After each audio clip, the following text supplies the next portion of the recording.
All right, so we have four questions to ask you today, and I'll go ahead and start with the first question.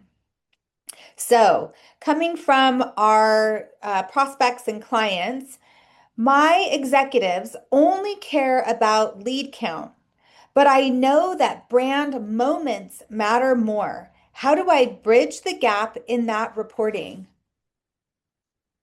Well, yeah, the data is showing that these impressions, like on social media, are there's a total uptick. And in fact, we just learned at the EDPA meeting earlier in the month that you would suspect that a lot of that activity is on LinkedIn, but where it's really showing up is in Facebook, Instagram, TikTok, on people's like their social networks.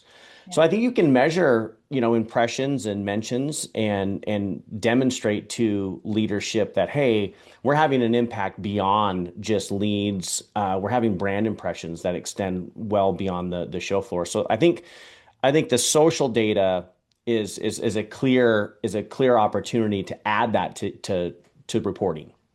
Yeah, it's also interesting because I think it's a leading indicator. And so to kind of emphasize how the trade show and these brand impressions and things that show up on social media, they are creating a relationship with the brand that Oh yeah. ultimately helps influence the purchasing or the 100%, yeah. engagement.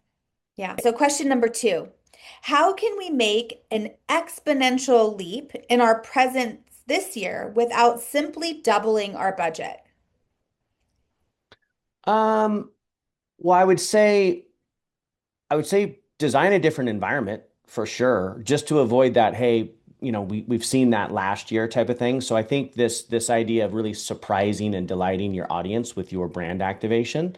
So I think that's where I would start is just look at the activation from prior years and just say, how can we reformulate this, tell Yeah, a different story and do and offer really a different experience. That in itself does not necessarily have to cost more money. right. And so I think just being more creative with the resources that you have allocated, but I'd really just start with the overall design of the environment for sure. So, what is the science behind attendee engagement that one might be currently missing in their booth flow? Well, I think if everybody knew the answer, it would be easier. But here's what we do know. We do know that the average attendee spends only 12 minutes inside of your environment.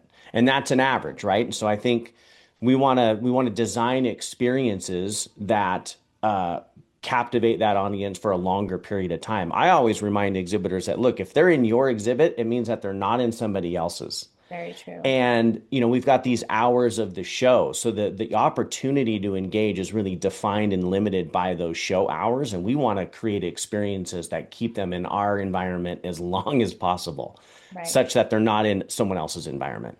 So be just Cool. really intentional about whether it's the engagements or it's hospitality. There's tactical things that you can do to drive more time in your space. I just think if you can measure that time and extend it beyond that 12-minute average, you're doing a better job than most people around you.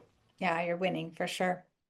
How do I ensure our 30 by 30 island booth feels like an immersive brand experience rather than just a large piece of architecture?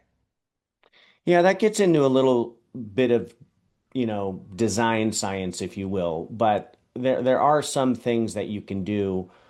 One is you can create a space that's just more captive. And sort of back to your first question, we did an environment, a large scale environment for a client where the exterior of the exhibit was just really there for Instagrammable moments. And there was a clear threshold that you had to go through to enter into the space.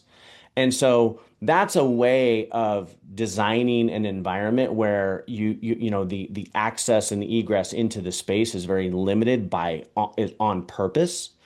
And then you're using the exterior of the environment for something totally different, which is back to the first thing. So I think you think about restaurant design, for example, there's these really, especially here in Vegas, right? There's these really long extended thresholds. You got to walk through a tunnel, through a door, all this other stuff. So these same sort of techniques can be used in exhibit design, and far too often they're not used.